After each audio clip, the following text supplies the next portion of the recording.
ইস্তেগফারের ভিতরে সবচেয়ে শ্রেষ্ঠ ইস্তেগফার হলো সাইয়্যিদুল ইস্তেগফার। সাইয়্যিদুল ইস্তেগফারটা যদি মুখস্থ না পারেন, অন্তত লিখিত ভার্সনটা পড়েন। সাইয়্যিদুল ইস্তেগফারের যে অর্থ, এটার যে মর্ম, বড় হৃদয়গ্রাহী ভাই, বড় মর্মস্পর্শী। ইমানদার এটার অর্থের দিকে তাকায় যদি পড়ে, তো তার অন্তর না গলে পারে না।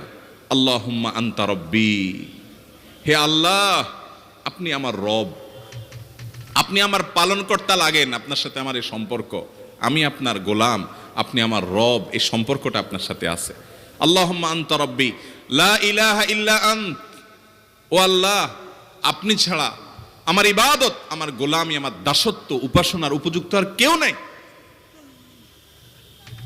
আল্লাহুম্মা আনতা রব্বি লা ইলাহা ইল্লা আন্ত খালাকতানি, আপনি আমাকে সৃষ্টি করেছেন, ওয়া আনা আবদুক, আল্লাহ আমি আপনার গোলাম।